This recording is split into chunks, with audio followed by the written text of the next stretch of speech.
Good afternoon, everyone. Thank you so much for welcoming me. It's really an honor to be here. My first time in Arizona, very hot. So as you mentioned, my name is Hassan Shibly, Executive Director of CARE Florida in Tampa, also an attorney. And I want to thank you for hosting such a critical program. And the reality is, I think we can change the name of today's program and just drop the word Muslim. It is not really about just the challenges facing Muslims in America, but it's about the challenges facing America and the challenges facing Americans in this country. The reality is that the challenges facing American Muslims is reflective of the challenges we face as a nation. Now more than ever, American values and ideals such as freedom, liberty, and justice are at peril. And the reality is that if one group is treated differently, if one group is spied upon simply because of their religious affiliation or is harassed and that's tolerated and that's accepted, then all of us as Americans have lost part of our liberty and freedom, and it harms the Constitution as a whole for all people. So the reality is, I think it's very safe to say that the struggle for American civil rights today and the struggle for American Muslims is the struggle for defending the Constitution, for the Bill of Rights for all people, especially in light of the challenges that we face. And why is that? The reality is that Islamophobia has led to a deterioration of American civil liberties and American ideals. It has made our nation both less safe and less free. Why is that? I think the effect of the Islamophobia industry, and we'll talk a little bit about it today, makes us less free because it promotes targeting people based on their religious affiliation or their exercising of their freedom of speech, and it makes us less safe because it is ineffective and feeds into the narrative of our enemies that want to portray this ultimate clash of civilizations, that want to show that Islam and America are inherently incompatible. And that's something I often hear from both Muslim extremists and anti-Muslim extremists. They both want to promote this narrative that Islam and America are incompatible. And you only find that from those that are ignorant and those that view America and Islam as monoliths, right? They want to see America as being monolithic. So some people, for example, from the Muslim extremist perspective, may paint America simply a reflection of our wars in Iraq and Afghanistan and our foreign policy, right? And other people want to paint Islam as monolithic, and even the Islamophobes, they try to monopolize what it means to be American. So it means to be American if you support, for example, a current administration's foreign policy, and that's all what it means to be American for them. And unfortunately, when you paint just one view of America and one view of Islam, then there may not always be room for compatibility. Whereas when we recognize America is diverse, it is more than just our foreign policy. It is more than just one political party or one politician. And Islam is also very diverse. We find that there is a lot more room for commonality.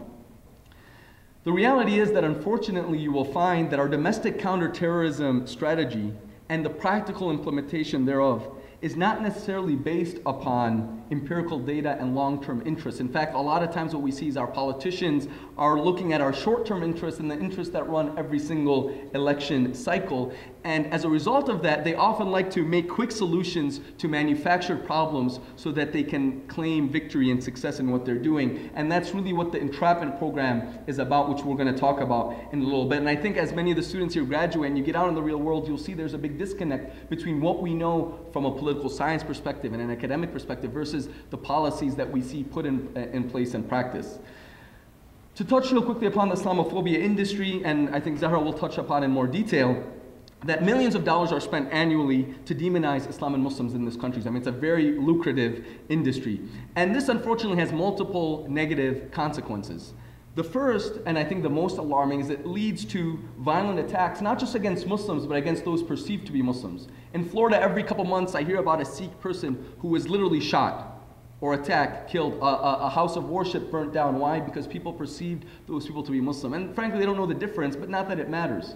They're killing people, harming people, attacking people because they feel they're Muslim. And I think one of the most tragic incidents we saw was Anders Breivik in Norway, who basically slaughtered dozens of children, right? And part of his manifesto and what he used to justify his argument was that Islam is this big threat and the Western Europe is being too sympathetic and he needs to gather sympathy by doing that terrible, unjustifiable attack that he did. And of course, we didn't see that Christianity become associated with this terrible attack. And I think that shows part of the hypocrisy and the double standard that we often encounter, that when a crime is done by one of us, right, a Christian person or a person of Anglo-Saxon descent, you find that we understand because we recognize Christianity is not about violence, being quote-unquote white is not about violence and terrorism. So therefore, we understand that if somebody who happens to have those qualities that are similar to ours, whether it's of ethnic origin or of race or of religion, we say, oh, he was just crazy. He didn't represent anything more than his own demented minds. But if somebody who happens to be of a minority, or Muslim in particular, then some people unfortunately try to demonize and paint the entire community under that color, and that's of course unfair and just incorrect.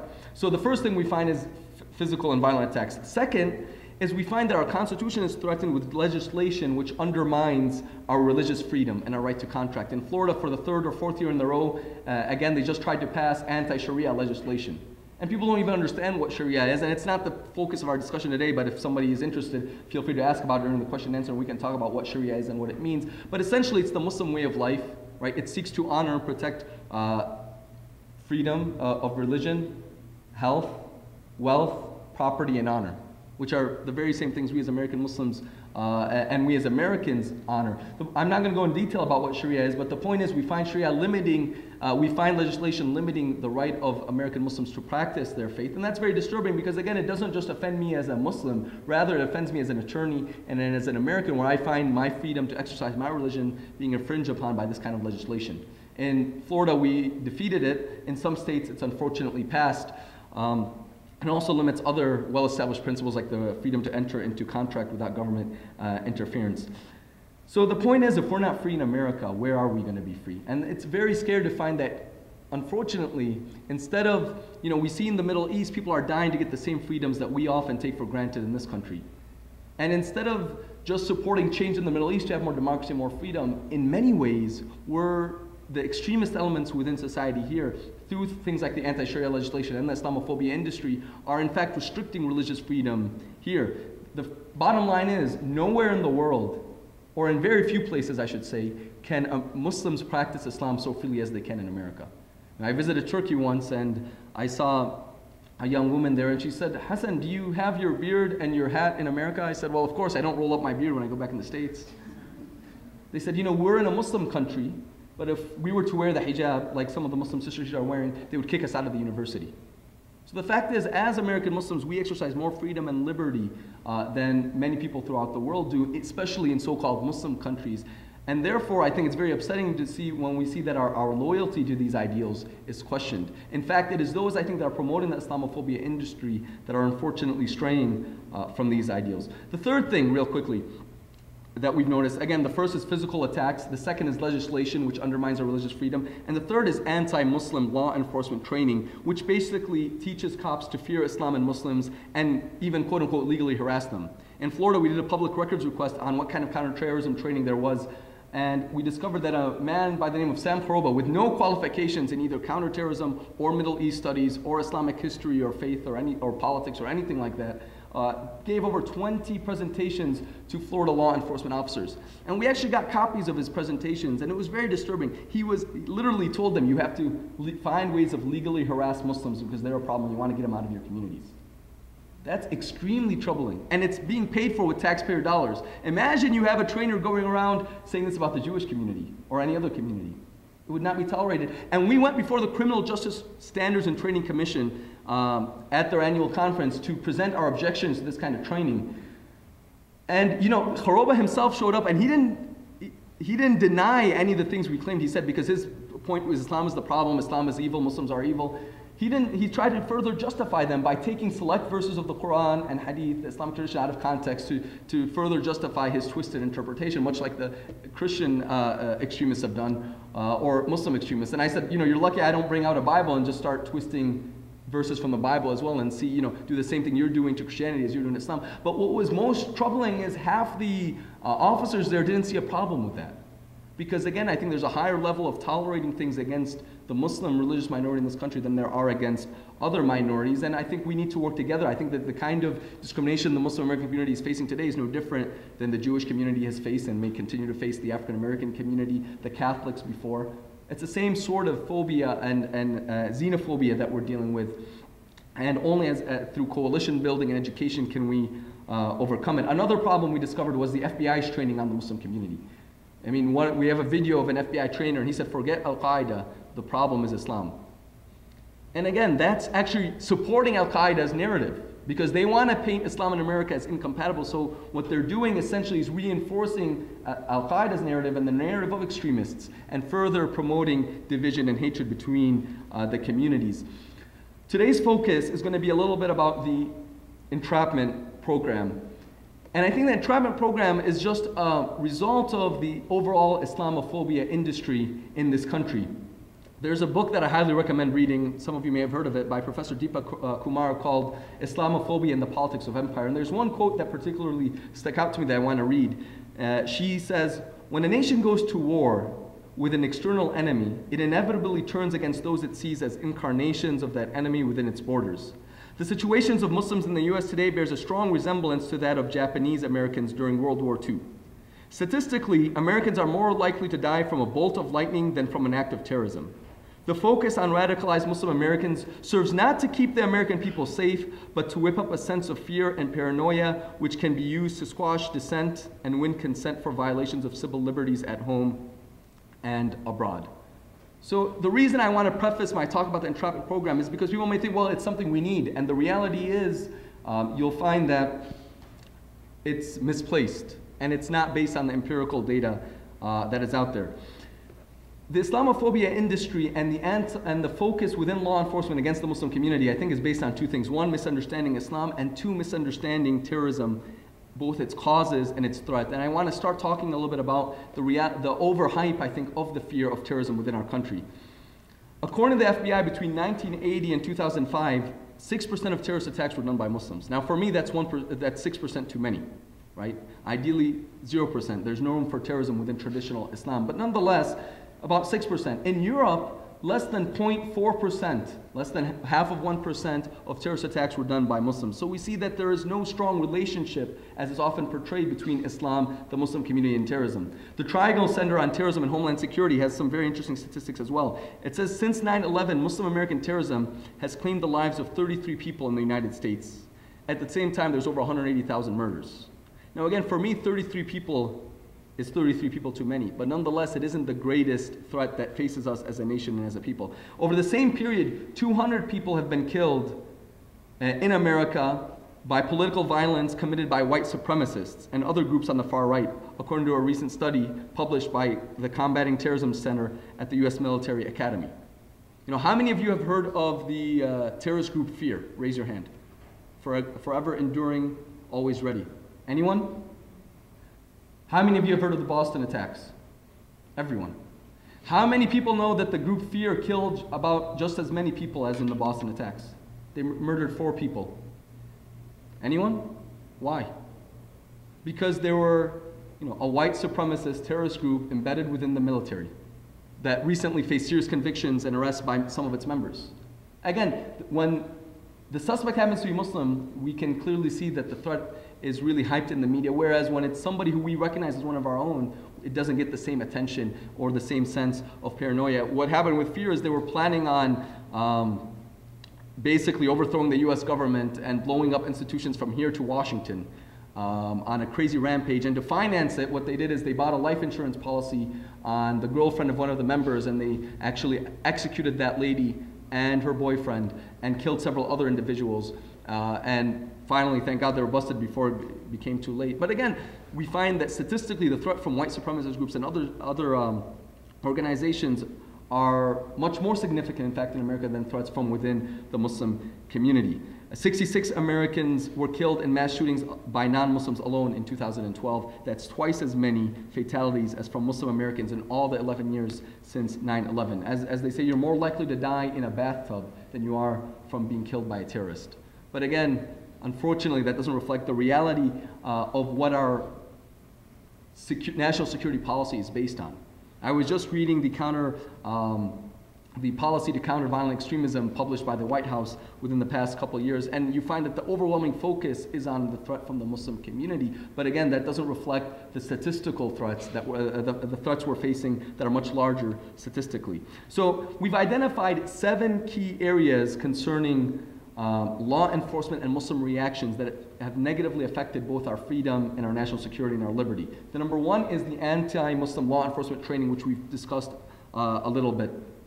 The second prosecuting those engaged in humanitarian aid on overly broad material support laws with a double standard. And many of you may be familiar with the National Defense Authorization Act, which basically, in essence, makes it room for individuals who've been accused of providing support for groups that are associated with groups that are on the terrorist watch list to be indefinitely detained.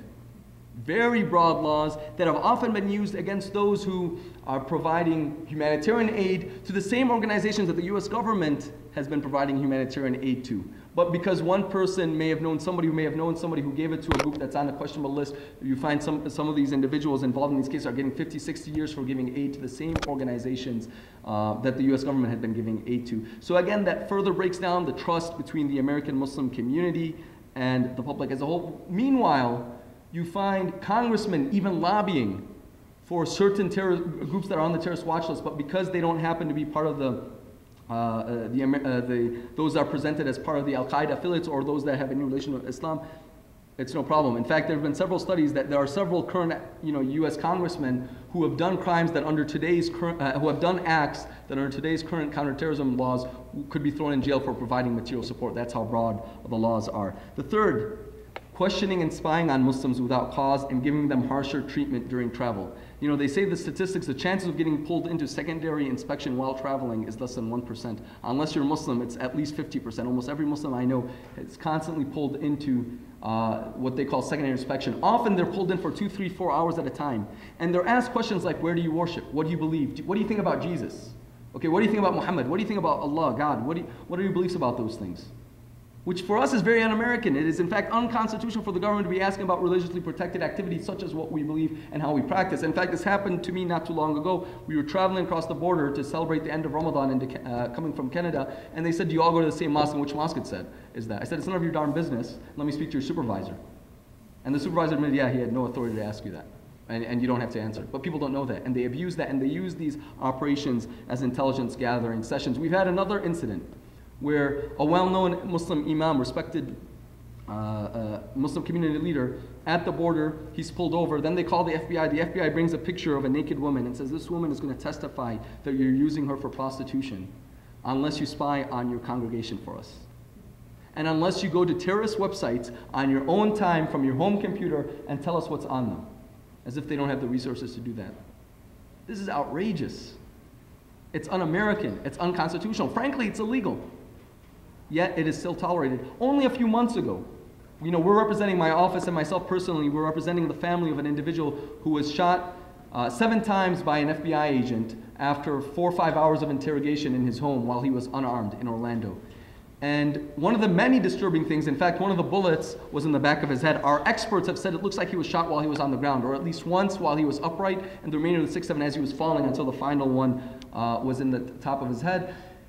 And one of the most disturbing things is that we interviewed many of his associates, and they all told us the same thing. They said, look, the FBI came to us, and they told us that you have 2 options. You can either spy on the mosques, spy on the hookah shops, and spy on the halal Muslim restaurants, or we're going to take away your green cards and throw you in jail, illegally, without any cause.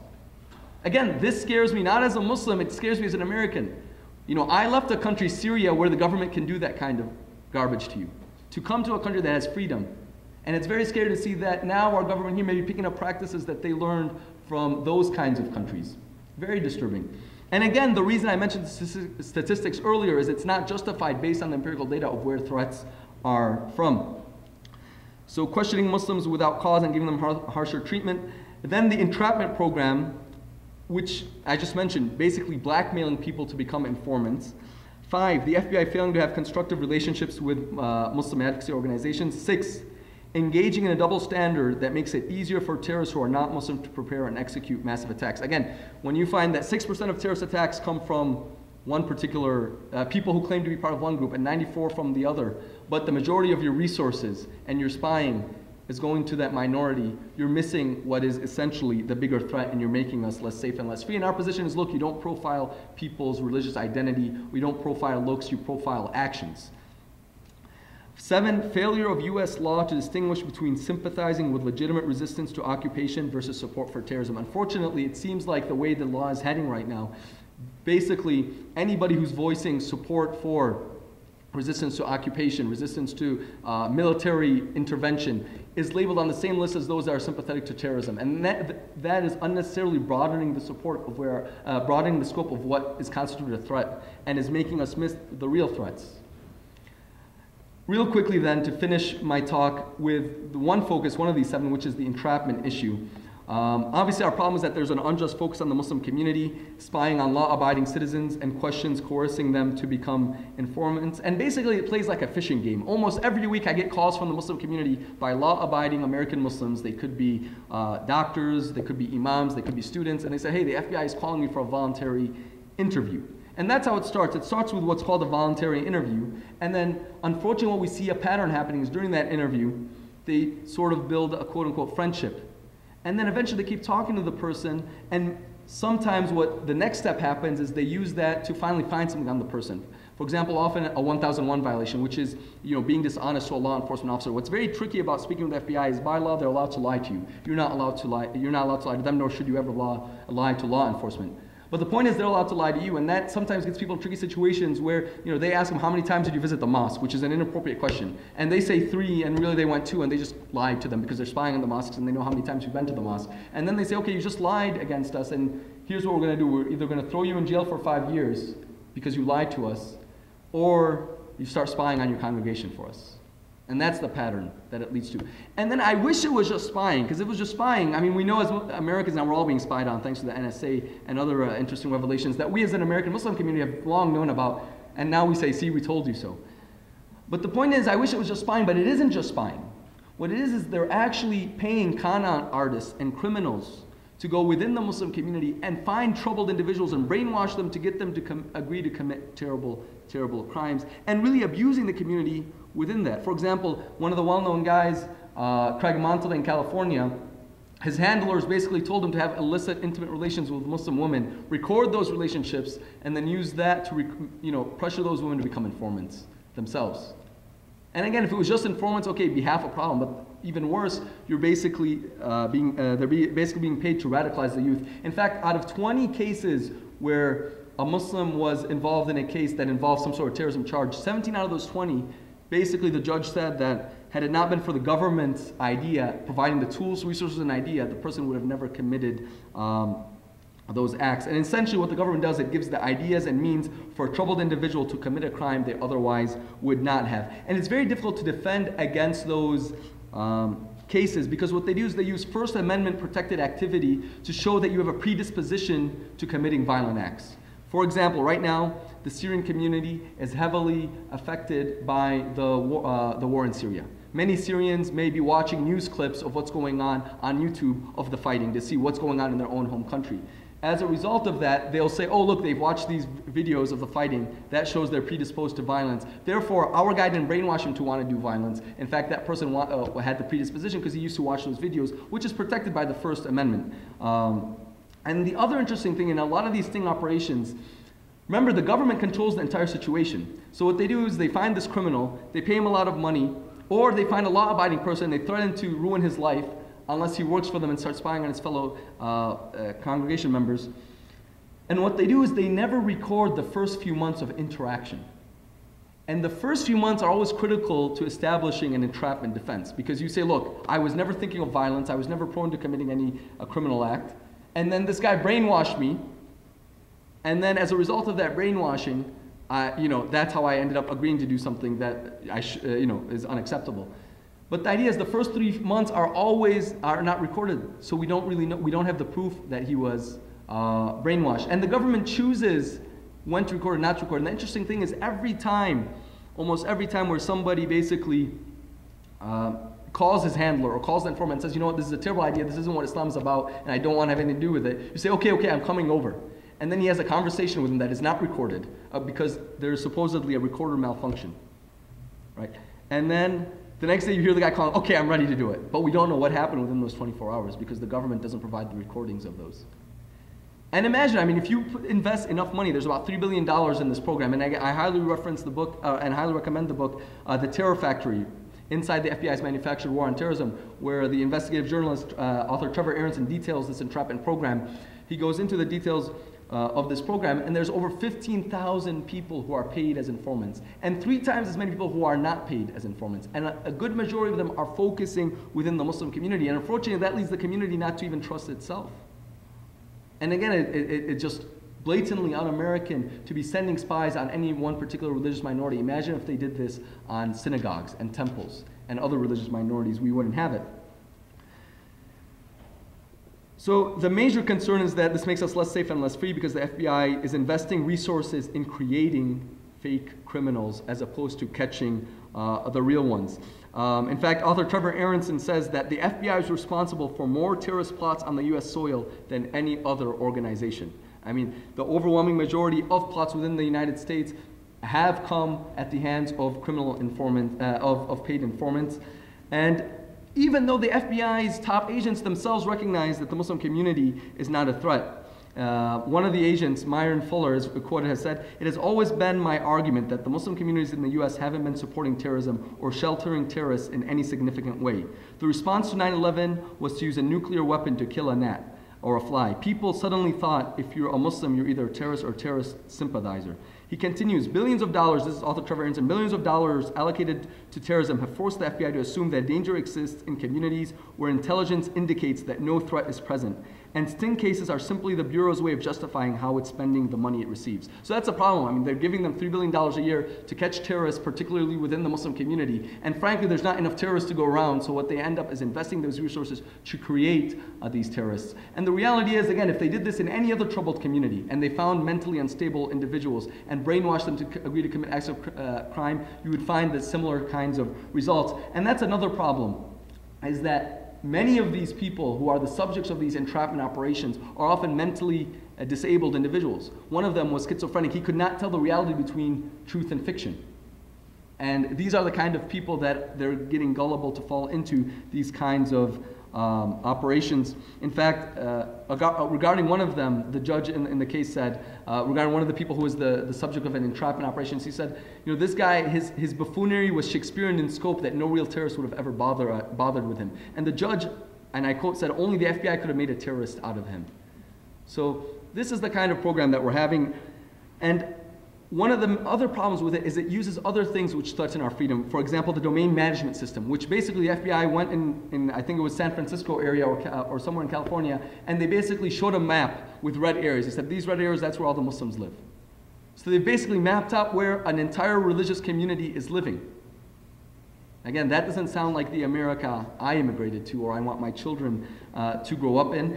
And it basically allows you to open investigations on people simply because of their religious association. So real quick, what is our problem with the entrapment program? I think it's related to 3 things to summarize our talk as it relates to the entrapment program. One is who the informants are. Often the informants are either criminals. In fact, many cases the informants are more dangerous than the subjects of the program.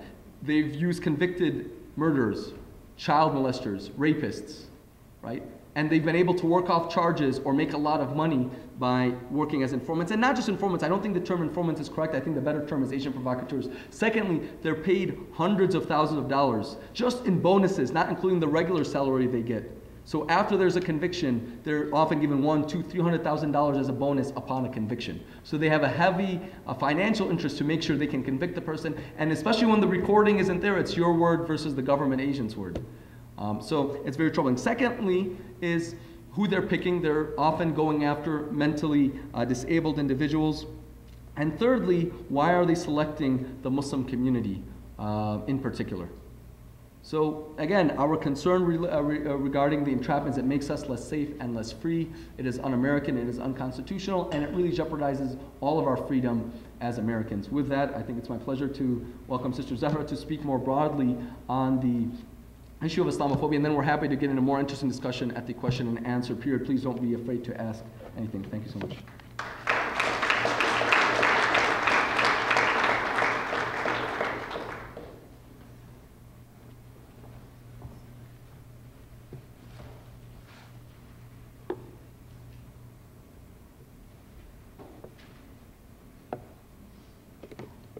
Assalamu alaikum. Greetings of peace. I want to give you a second to sit with everything Hassan just said. And the reason I do that is because I do this work on a daily basis, and yet when I hear it from my colleagues, it still sometimes feels so surreal. I saw the facial expressions and reactions in the room as he talked about the statistics, which I won't do because I only remember 2 numbers, my mom's phone number and another one that I'll share with you shortly. And then when he shared the stories, is that they seem like things out of movies, right? Sometimes people ask me why I do this work. I grew up in the United States. My parents came to this country seeking better opportunities, and they thought, let's raise our kids here. I started to wear a headscarf when I was 7, which is far before it's considered mandatory for those who believe that they should wear a headscarf, but it was that age when you really want to be like your mom, and my mom had started to wear. I mean, 5 years later, you don't want to be anything like your mom. But at 7, you want to be everything like her. She's your role model. You worship the ground she walks on. And she had started to wear it at that age. So get that. My mom had me. 7 years later, she decided to start wearing a headscarf, and I decided to join her. I wanted to be like her. I was also really intrigued by the fabrics and the colors, because at 7, that's cool. That actually remains cool throughout my life, but that's what I wanted to do. And I would wear it every once in a while when I felt like it. It was a fashion accessory. It was a little bit a part of my identity, and it was just something I did because it also started conversations, and I really liked talking to people, even at that age. At 10, I thought, I should probably start wearing this every day. It makes no sense that the kids in class can see my hair on Tuesday but not see it on Wednesday, see it again on Thursday. Like, it must be really confusing to them. And I thought, okay, I'm gonna make the commitment to wear it every day. I was in 5th grade. Now, I'm in my late 20s, and people will ask me, well, how was it going to public school, wearing a headscarf? Were you the only Muslim? Did people ask lots of questions? I was one of the only Muslims. I was the only one who wore a headscarf. People asked lots of questions. The thing that surprises me in my late 20s is that for nearly 20 years, I told people it was really easy to do. I've dated myself now, so you know that this is pre-9/11. I told people it was really easy to do. It was no problem. I enjoyed it. It made me stand out. It actually helped me learn to talk about myself and be outspoken. The thing that I didn't say for nearly 20 years was that in 6th grade, I learned what a hate crime was. I was sitting in class one day, paying attention, or pretending to pay attention. It was 6th grade, come on. And I remember feeling that tug on my headscarf and not really understanding, right? Just sitting there wondering, well, someone's messing around, what's going on? And before I could process what had happened, my headscarf was around my shoulders. And it was like the shock, the humiliation, the idea that something that I had chosen to do because it was about me, it was a decision I had made, about respecting my mom, about following my religion, about starting conversations, had been taken from me in that instant, right? That I sat there in front of my class feeling naked, right? Feeling violated and humiliated.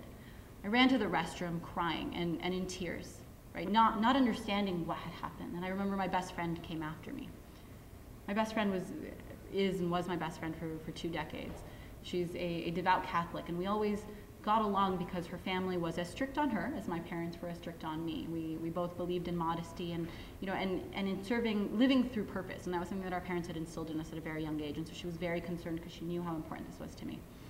My teachers came after me, right, because of course they're concerned about having a child in the restroom sobbing because she's been violated. Because my teachers knew what a hate crime was. They knew what bias-based bullying was before I did. And that was when I learned. That was when I learned what hate looks like when it manifests in schools, when bias unchecked can have an impact on the lives of young people. That's when I learned the consequences for these actions as well. I had a choice at that time. I was either going to leave my headscarf off and go back into class and pretend it never happened, let it impact my personality such that I would be sad and oppressed and maybe frightened to talk about it, or I was going to hold my head high and do what my parents had taught me, what I believed my religion taught me, which was to stand up for myself, to say, this is my faith, I'm going to practice it, you won't scare me, that I do this because I believe in a higher purpose, right? I do this because I want my body to be kept private. I do this because I make a choice. And so that's what I did. I put my headscarf back on, I went to the principal's office, I learned what a hate crime was.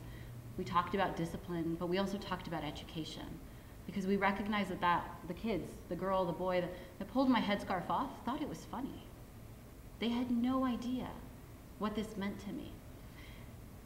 And so as much as I thought for that, you know, when I started in 2nd grade and I continued to, and I put it on every day in 5th grade, that I was talking to people about my headscarf, and this is in no way accepting blame for what happened because I don't think it was my fault.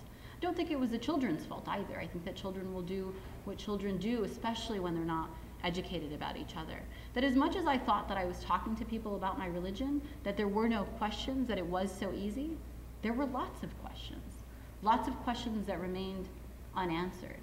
And that one moment reminded me that there's so much education to do. And I carry that story with me now as someone in my late 20s who's still sort of processing that, right? Understanding what bias-based bullying looks like, but also understanding the importance of restorative justice and community education, that informed who I became. And so I'll ask you a question. How many of you before today, and maybe the Muslims should not participate in this question, but how many of you today, before today, knew a Muslim in a personal capacity? By a show of hands. That's great.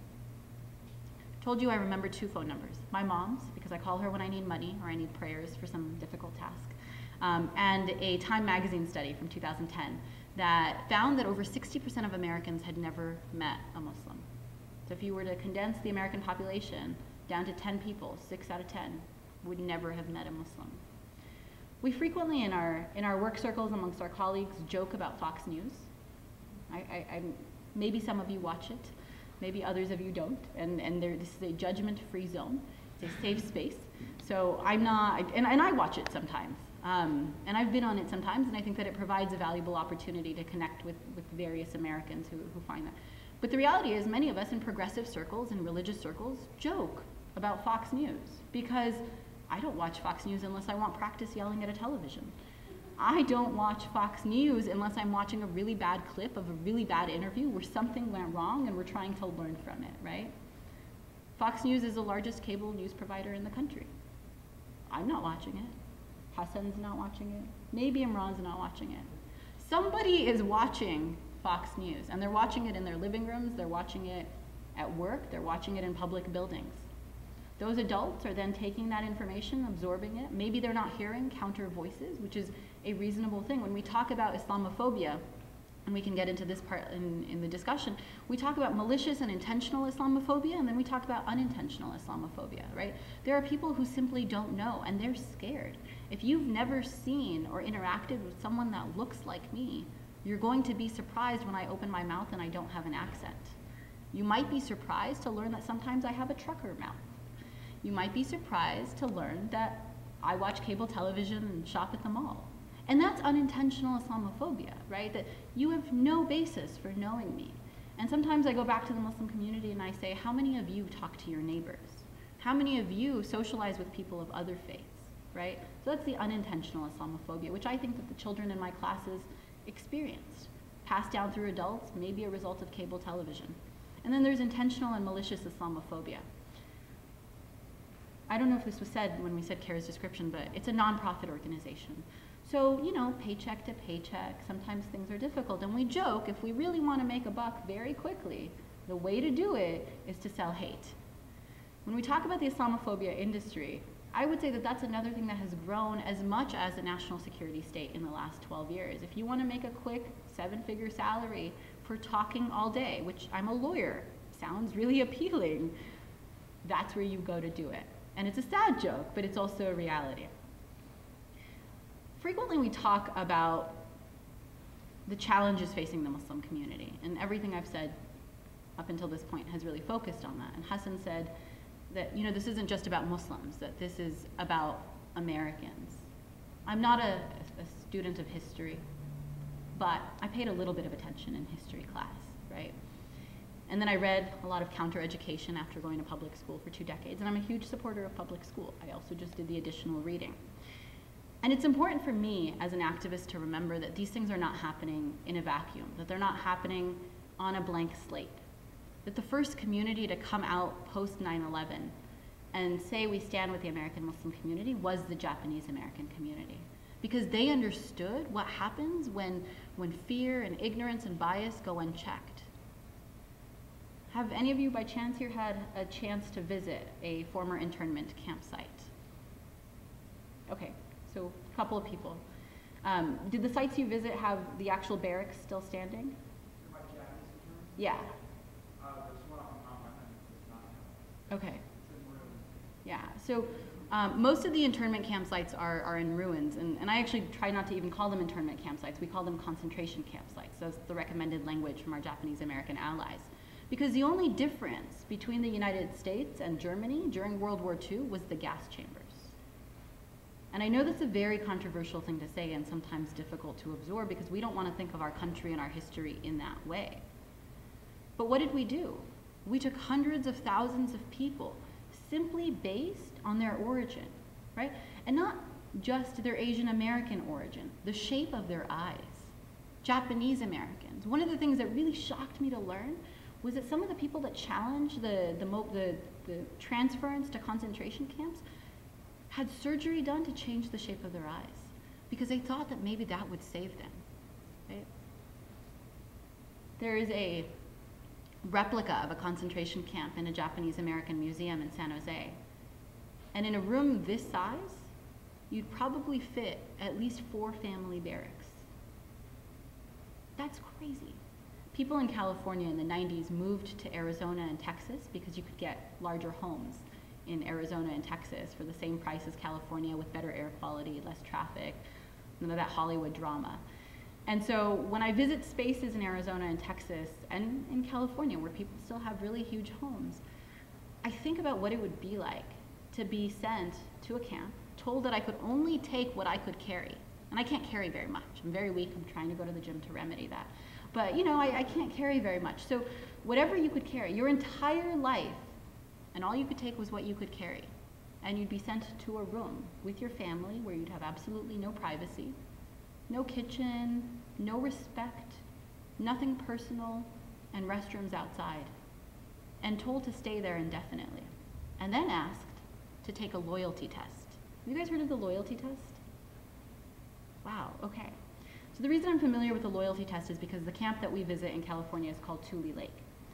And it's on the border of California and Oregon, and it's where they sent people who failed the loyalty test. It asked a couple of questions, the 2 key ones being, do you forsake your allegiance to the Japanese emperor? Yes or no? That's a difficult question because it assumes I had an allegiance to the Japanese emperor. But also, in a country where I'm being shipped to a concentration camp, and there's a risk of me being deported, if I forsake my allegiance, my non-existent allegiance, right? If I explicitly say I'm not allied with Japan, but America also doesn't want me, where do I go? That was the first question. The second question was, are you willing, it was something to the effect of, are you willing to participate in the US Army? In a country where I'm being deported or shipped to a concentration camp for no reason other than my heritage and the shape of my eyes, would I be willing to sign up for that army? When the very army that we're talking about is the one that's shipping me to the concentration camps? Difficult question to answer. We don't talk about the loyalty test that we subjected people to simply because of their origin. But when we do, it starts to sometimes make sense that American Muslims are experiencing today what they did, what Japanese Americans did so many years ago. People say that everything changes and yet everything stays the same.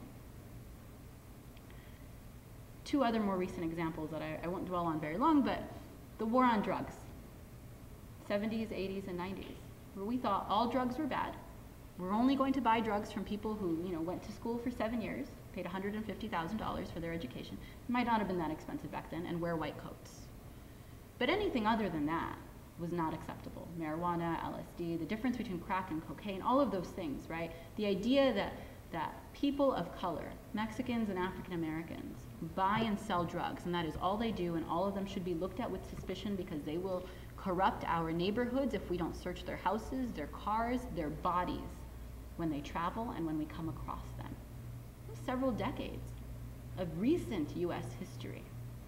The war on terror, the practices that Hassan talked about, were not invented on September 12th, 2001.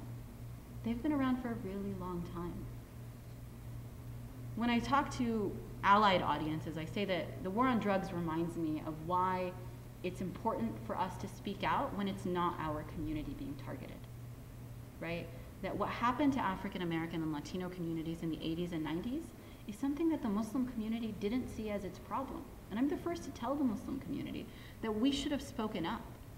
We, many of us, and again, over 30% of American Muslims are African American and have been in this country for hundreds of years. But at least the immigrant part of the Muslim community thought we came to America to be good Americans. We want the white picket fence. Most Muslims don't really like dogs. Some of them like cats. But we want the job. We want to be engineers. We want to send our kids to Ivy League schools. We want to keep our heads down and not cause any problems. And those people over there, the ones that sell drugs, those are bad people. They should go to jail. We don't want our kids to do drugs. We don't want our kids to hang out with gang members. The police, oh yeah, they keep us safe. And that's an interesting thing, coming from countries where the police don't keep you safe, to assume that the uniform and the badge has any different impact in the United States on a person's psychology and on sort of an industry that it does in any other country. Hassan said that we're borrowing the tactics of other countries today. And I would argue that frequently it is the case that we taught those countries those tactics. We just didn't talk about it here so much. But that was our perspective on the war on drugs, and we didn't say anything. It wasn't our problem. We represent a young man out of the Bay Area, Yasser Afifi. He's got to be in his early 20s now. He came to us in his late teens. He took his car in for an oil change one day, and he looked under his car. I've never looked under my car during an oil change. I wouldn't know what to look for. He did. Him, his friend, and the mechanic found a black box about this big, and a battery pack about this big. They took it off the car. They disabled it. They didn't know if it was a bomb, because that's what the first thing you think when you think black box that you've never seen on your car. Disabled it, unplugged it, took pictures of it, and put it on Reddit. Picture went viral. Other tech gurus and geeks and whatever we want to call them to be gentle helped him figure out that it was a GPS tracking device. It was a GPS tracking device. So do we sell it? Do we put it on eBay? Do we dump it in a lake? Do we slap it on a police car? All very legitimate questions if you are a college student and you find a GPS tracking device on your car and you have no idea why law enforcement would be interested in you. He found it on a Sunday. By about Monday, people had figured out what it was.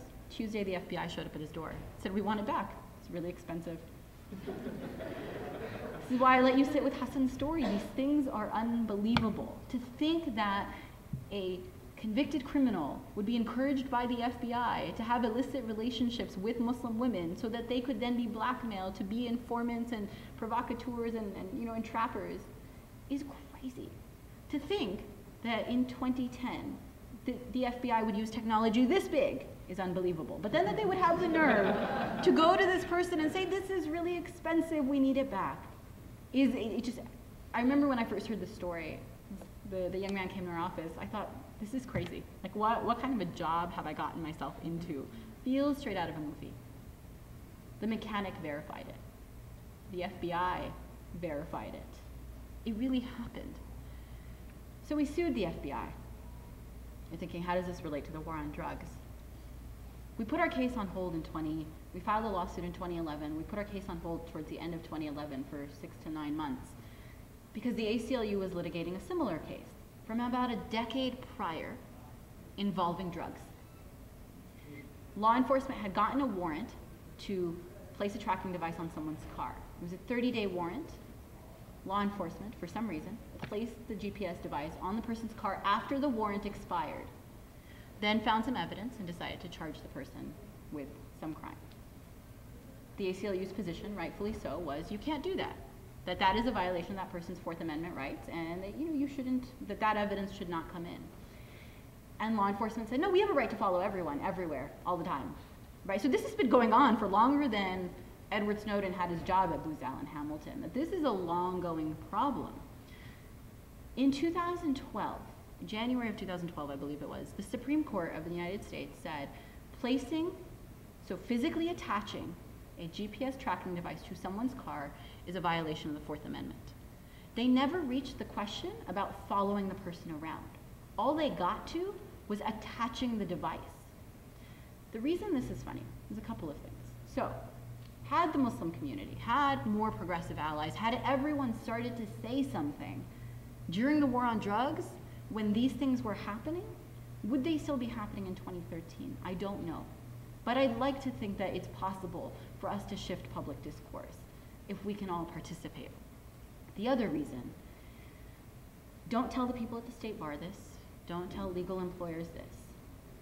The law and the courts are very frequently not helpful in these circumstances.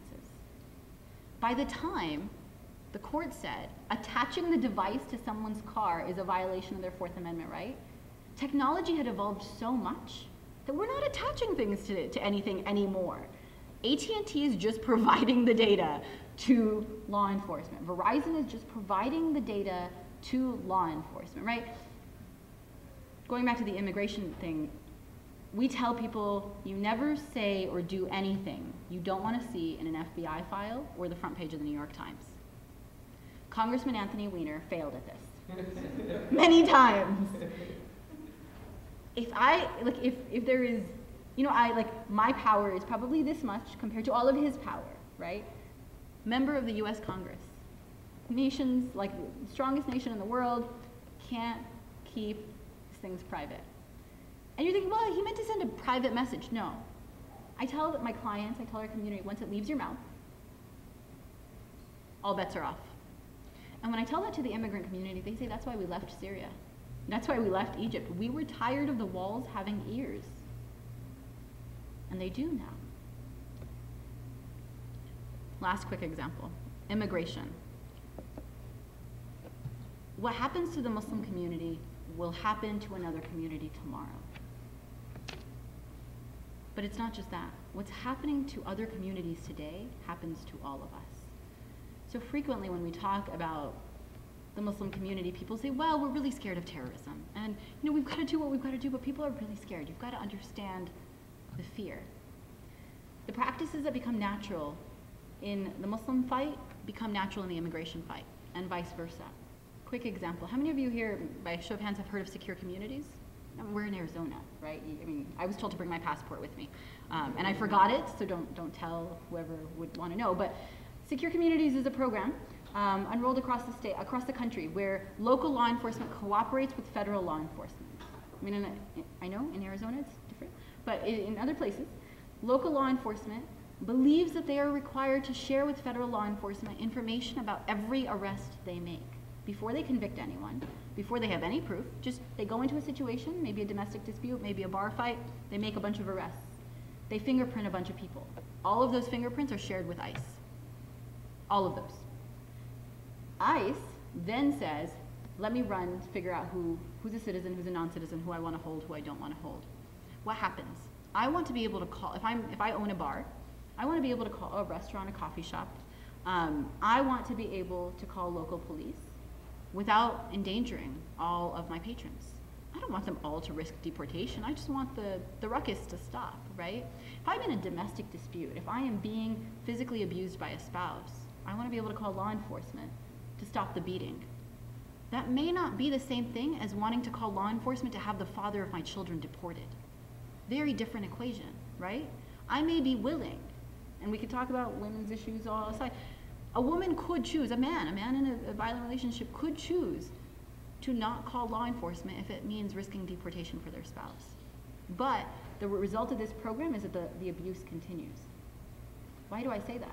Hassan talked about the training of local law enforcement, and one of the pieces around that is the way local and federal law enforcement cooperate. The Muslim community and CARE take the position that we need to be able to call local law enforcement when hate crimes happen, right? When it's not just some kids pulling off a peer's hijab, which is a very serious matter, but when it's vandalism at a mosque, right? I'll shout out to my colleague Ramzia, who's here from Tennessee, and many of you may have heard about what's happening in Tennessee with the targeting of the mosques. It's important that that community be able to call the local police and not have to worry about the FBI surveilling the community because they just needed some help. And so I'll talk about local trust when I mention what to do. Those are some of the really frightening issues. That said, I try to be positive. It can be difficult sometimes. I heard someone say recently that Islam is in a golden age in America, that American Muslims are, despite everything that is happening, at a turning point. That the last probably 50 years have been an opportunity for the Muslim community to grow. The Islamic Society of North America, the nation's largest umbrella organization, recently celebrated its 50th anniversary, bringing together tens of thousands of Muslims from across the country to talk about things like social justice, domestic violence, mental health issues, civic engagement, running for Congress, influencing the media. CARE, the nation's largest American Muslim civil rights organization, will celebrate its 20th anniversary next year.